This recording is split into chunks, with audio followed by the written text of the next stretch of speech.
Welcome to PUC exam preparation channel. Karnataka ಸರ್ಕಾರ, ಕರ್ನಾಟಕ ಶಾಲಾ ಪರೀಕ್ಷೆ ಮತ್ತು ಮೌಲ್ಯ ನಿರ್ಣಯ ಮಂಡಳಿ ಮಾದರಿ ಪ್ರಶ್ನೆ ಪತ್ರಿಕೆ 3 ತರಗತಿ ದ್ವಿತೀಯ PUC ವಿಷಯ ಕನ್ನಡ. ಕೆಳಗಿನ ಪ್ರಶ್ನೆಗಳಿಗೆ ನೀಡಿರುವ ಉತ್ತರಗಳಲ್ಲಿ ಸರಿಯಾದದನ್ನು ಆರಿಸಿ ಬರೆಯಿರಿ. ಒಂದನೇ ಕ್ವಶನ್, ಸೀತೆಯನ್ನು ರಾವಣ ಎಲ್ಲಿರಿಸಿದನು? ಕರೆಕ್ಟ್ ಆನ್ಸರ್ ಇ. ಪ್ರಮದವನ. ಎರಡನೇ ಕ್ವಶನ್, ಯಾರ ಕೈಯಲ್ಲಿ ದರ್ಪಣವಿದ್ದು ಫಲವೇನು? Correct answer E. ಅಂಧಕನ ಕೈಯಲ್ಲಿ. ಮೂರನೇ ಕ್ವಶನ್, ಮನದೊಳಗೆ ಹಗೆಗಳು ಹಿಡಿದವರು? ಇ. ಭೀಮ. Correct answer. ನಾಲ್ಕನೇ ಕ್ವಶನ್, ಯಾವ ಮಾತಿಗೆ ಕೊನೆಯಿಲ್ಲವೆಂದು ಪುರಂದರದಾಸರು ಹೇಳಿದರು? ಆ. ಬಿನ್ನಾಣದ ಮಾತಿಗೆ. ಐದನೇ ಕ್ವಶನ್, ಶಿಲುಬೆಯೇರಿದ್ದಾನೆ ಜೀಸಸ್ನ ಗೋಡೆಯಲ್ಲಿ ಬಾಗಿದ ಶಿರ ಕುತ್ತಿಗೆಯಲ್ಲಿ ಉಬ್ಬಿದೊಂದು ನರ? ಯಾತನೆಗೂ ನಲ್ವತ್ತನೇ ನುಡಿದ ಮುಖಮುದ್ರೆ. ಕವಿಯ ಈ ಮಾತುಗಳಿಗೆ ಯಾತನೆಯಲ್ಲಿರುವ ಜೀಸಸ್ನ ಮುಖಮುದ್ರೆ ಹೇಗಿದೆ? ಆ. ಕರೆಕ್ಟ್ ಆನ್ಸರ್, ನಲುಮೆಯ ನುಡಿಗಳ ನುಡಿವಂತೆ. ಆರನೇ ಕ್ವಶನ್, ಕನ್ನಡಿಗರು ಕನ್ನಡದ ನಾಡಿನಲ್ಲಿಯೇ ತಬ್ಬಲಿಗಳಾದರೆ ಅವರಿಗೆ ಆಶ್ರಯವಿಲ್ಲದೆ ಕನ್ನಡಿಗರ ಸಂಕಷ್ಟಗಳಿಗೆ ಒಂದು ಮಿತಿಯಿದೆ. ಅವರ ತಾಳ್ಮೆಗೆ ತಪ್ಪು ಅರ್ಥ ಹಚ್ಚಬಾರದು. ಭಾಷೆಯನ್ನು ಬಿಟ್ಟು ಬದುಕು ಇರುವುದಿಲ್ಲ. ಲೇಖಕರ ಈ ನುಡಿಗಳಲ್ಲಿ ಸಂದೇಶವೇನು? ಮಾತೃಭಾಷೆಯ ಮಹತ್ವ. ಏಳನೇ ಕ್ವಶನ್, ಲೋಕಲ್ ಸುದ್ದಿಗಳಿಗೆ ಇಲ್ಲಿ ಪ್ರಾಶಸ್ತ್ಯವಿದೆ. ಈ. ಕರೆಕ್ಟ್ ಆನ್ಸರ್, ಚಹಾದ ಅಂಗಡಿಯಲ್ಲಿ. ಎಂಟನೇ ಕ್ವಶನ್, ದುರ್ಗಪ್ಪ ಕೇಳು ಪಡೆಯಲು ಬಂದಿದ್ದು ಕೊಡಲಿಯನ್ನು? ಆನ್ಸರ್. ಒಂಬತ್ತನೇ ಕ್ವಶನ್, ನಿರೂಪಕರು ಇಕಾಲಜಿಸ್ಟ್ ಗೆಳೆಯ? ಅ. Correct answer, Prakash. ಹತ್ತನೇ ಕ್ವಶನ್, ಸತ್ತಿರೋದು ಇವತ್ತಲ್ಲ ನಾಳೆ ನೀವೇ ಕೊಂದು ತಿನ್ನೋ ಪ್ರಾಣಿ, ಅದಕ್ಕೆ ಯಾಕ್ರಿ ನಷ್ಟ ಕಟ್ಟಿಕೊಡಲಿಗೆ, ನಾಳೆ ಮಾಡೋ ಸಾರು ಇವತ್ತೇ ಮಾಡ್ರಿ ಎಂದು ದುಡಿದ ನಾಗರಾಜನ ಮಾತಿನಲ್ಲಿ ಇರುವ ಅರ್ಥವೇನು? ಅ. ಕುರಿಗಳ ಬಗ್ಗೆ ಅಸಡ್ಡೆ. ಆ. ಬಿಟ್ಟ ಸ್ಥಳಗಳಿಗೆ ಆವರಣದಲ್ಲಿ ಕೊಟ್ಟ ಸರಿಯಾದ ಉತ್ತರವನ್ನು ಆರಿಸಿ ಬರೆಯಿರಿ. 11ನೇ ಕ್ವಶನ್, ಮುಟ್ಟಿಸಿಕೊಂಡವನು ಕಥೆಯಲ್ಲಿ ಬರುವ ಸರ್ಕಾರಿ ಆಸ್ಪತ್ರೆಯ ವೈದ್ಯರ ಹೆಸರು? ತಿಮ್ಮಪ್ಪ. 12ನೇ ಕ್ವಶನ್, ಡ್ಯಾಶ್ ಇದು ಮಾರ್ಷ್ನ ಜೊತೆಗಾರನ ಹೆಸರು? ಪುಣಚ್ಚಿ. 13ನೇ ಕ್ವಶನ್, ದಣಿಗಳ ಮನೆಯ ಪಕ್ಕದಲ್ಲಿ ಹರಿಯುತ್ತಿದ್ದ ಹೊಳೆ ಡ್ಯಾಶ್? ಶಾಂಭವಿ. 14ನೇ ಕ್ವಶನ್, ಡ್ಯಾಶ್ ಇವರು ಕಲಾಂ ಅವರನ್ನು ಶಾಲೆಗೆ ಕಳಿಸುವಂತೆ ಪ್ರೇರೇಪಿಸಿದರು? ಶಿವಸುಬ್ರಹ್ಮಣ್ಯ ಅಯ್ಯರ್. 15ನೇ ಕ್ವಶನ್, ಕನ್ನಡವು ಕಸ್ತೂರಿಯಲ್ಲವೇ ಎಂದವರು ಡ್ಯಾಶ್? ಮನೋರಮೆ.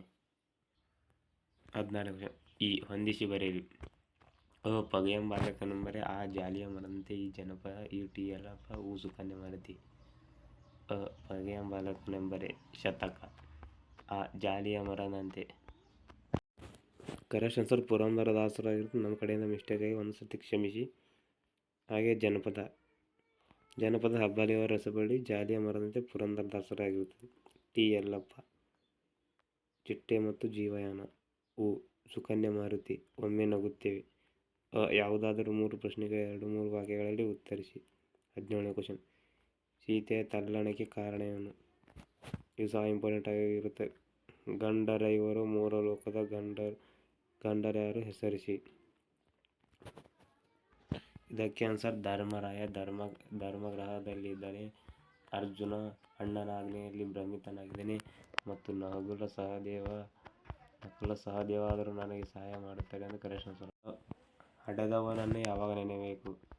ಮೋಡದಲ್ಲಿ ನಕ್ಷತ್ರಗಳು ಬಂದಾಗ ಹಡೆದವನನ್ನು ನೆನೆಯಬೇಕು. 20ನೇ ಕ್ವಶನ್, ಶಿಲುಬೆಗೇರಿಸಿದವನ ಗುಣಗಳು ಇದು ಯಾವ ವೇಷದಲ್ಲಿ ತಾಳಿವೆ? ಯಾವುದಾದರೂ 2 ಪ್ರಶ್ನೆಗಳಿಗೆ 3 ವಾಕ್ಯಗಳಲ್ಲಿ ಉತ್ತರಿಸಿ. ಸಿದ್ಧಲಿಂಗಿ ಏಕ್ಯರಾದಂಥ ಇದು ಸಹ ಇಂಪಾರ್ಟೆಂಟ್ ಆಗಿರುತ್ತದೆ. ಹಾಗೆ 22ನೇ ಕ್ವಶನ್, ಕನ್ನಡದ ಸಮಸ್ಯೆಗಳು ಎಲ್ಲಿಯವರೆಗೆ ಇದ್ದೇ ಇರುತ್ತದೆ? ಇದು ಸಹ ಇಂಪಾರ್ಟೆಂಟ್. ಕಲಾಂ ಮೇಷ್ಟ್ರು ಹೇಳಿದ ಯಶಸ್ಸಿನ ಪಂಚಾಕ್ಷರಿ ಮಂತ್ರ ಯಾವುದು? ಕುತೂಹಲದಿಂದ ಆಲೋಚನೆ, ಆಲೋಚನೆಯಿಂದ ಗುರಿ ಮತ್ತು ಕಷ್ಟಪಟ್ಟು ಕೆಲಸ ಮಾಡುವ ಕಷ್ಟಪಟ್ಟು ಸಾಧನೆ ಆಗುತ್ತದೆ. ಅವರ ಪಂಚಾಕ್ಷರಿ ಮಂತ್ರ ಆಗಿರುತ್ತೆ. 24ನೇ, ರೋಗಿಗಳು ಹಾಗೂ ಪಥ್ಯ ಮಾಡುವವರ ಜಿದ್ದು ಇದು ಸಹ ಇಂಪಾರ್ಟೆಂಟ್ ಆಗಿರುತ್ತದೆ. 25ನೇ ಕ್ವಶನ್, ಕೃಷ್ಣೇಗೌಡರ ಆನೆ ಹುಟ್ಟಿ ಬೆಳೆದ ಬಗ್ಗೆ ಹೇಗೆ? ಇದು ಸಹ ಇಂಪಾರ್ಟೆಂಟ್. 26ನೇ ಕ್ವಶನ್. ಸೊರಗಿದ್ದ ಆನೆಯನ್ನು ಕೃಷ್ಣೇಗೌಡರು ಹೇಗೆ ಸಾಕಿದ? ಸೊರಗಿದ್ದ ಆನೆಯನ್ನು ಕೃಷ್ಣೇಗೌಡ ಅದಕ್ಕೆ ಹಸಿ ಹುಲ್ಲು ಮತ್ತು ತುಪ್ಪ ಇತ್ಯಾದಿ ಗಡ್ಡೆ ಗೆಣಸುಗಳನ್ನು ತಿಂದು ಸೊರಗಿದ್ದ ಆನೆಯನ್ನು ಸಾಕಿದ. 27ನೇ ಕ್ವಶನ್. ಹುಚ್ಚು ನಾಯಿಗಳ ಆಸ್ಪತ್ರೆಯಲ್ಲಿ ಹೇಗೆ ವರ್ತಿಸುವುದು ಪುಟ್ಟಯ್ಯ ಹೇಳಿದ. ಇದು ಸಹ ಇಂಪಾರ್ಟೆಂಟ್ ಆಗಿದೆ. ಹಾಗೆ 28ನೇ ಕ್ವಶನ್. ಆನೆಯನ್ನು ಹದ್ದುಬಸ್ತಿಲಿಡುವುದರ ಬಗ್ಗೆ ಮೇಲಾಯುಧನ ಅಪ್ಪ ಏನು ತಿಳಿಸಿದ್ದ? ಆನೆಯನ್ನು ಹದ್ದುಬಸ್ತಿಲಿಡುವುದರ ಬಗ್ಗೆ ಮೇಲಾಯುಧ ಅಪ್ಪ ಆನೆಯ ಕಾಲಿಗೆ ಅಂಕುಶದಿಂದ ತಿವಿದರೆ ಆನೆಯು ಶಾಂತವಾಗುತ್ತದೆ ಎಂದು ಮೇಲಾಯುಧನಪ್ಪ ಹೇಳಿದ. ಹಾಗೆಯೇ ಯಾವುದಾದರೂ ಎರಡು ವಾಕ್ಯಗಳಿಗೆ ಸಂದರ್ಭ ಸೂಚಿಸಿ ಸಾರಾಂಶ ಬರೆಯಿರಿ. ಇವು ಮೂರು ಸಹ ಇಂಪಾರ್ಟೆಂಟ್ ಆಗಿವೆ.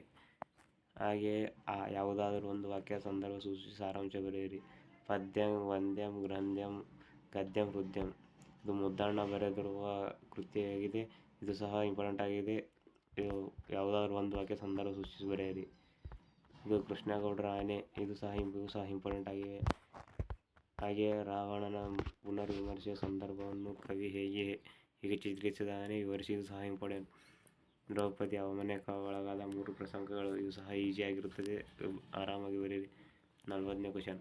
ಕೆಳಗಿನ ವಚನವನ್ನು ಅವಲೋಕಿಸಿ ಕೊಟ್ಟಿರುವ ಎಲ್ಲ ಪ್ರಶ್ನೆಗಳಿಗೆ ಉತ್ತರಿಸಿ. ಇದು ಹಾರ್ಡ್ ಕ್ವಶನ್ ಆಗಿರುತ್ತೆ. ಇದು ಸಹ ಬರೆಯಬೇಕಾಗಿರುತ್ತೆ ನೀವು. ಹಾಗೆ ಯಾವುದಾದರೂ ಒಂದು ಪ್ರಶ್ನೆಗೆ 5-6 ವಾಕ್ಯಗಳಲ್ಲಿ ಉತ್ತರಿಸಿ. ಸೀತಾ ಎಂಬ ಗೆಳತಿಯ ಗುಣ ಸ್ವಭಾವವನ್ನು ಲೇಖಕಿ ಹೇಗೆ ಚಿತ್ರಿಸಿದ್ದಾರೆ? ಇದು ಸಹ ಇಂಪಾರ್ಟೆಂಟ್ ಆಗಿದೆ.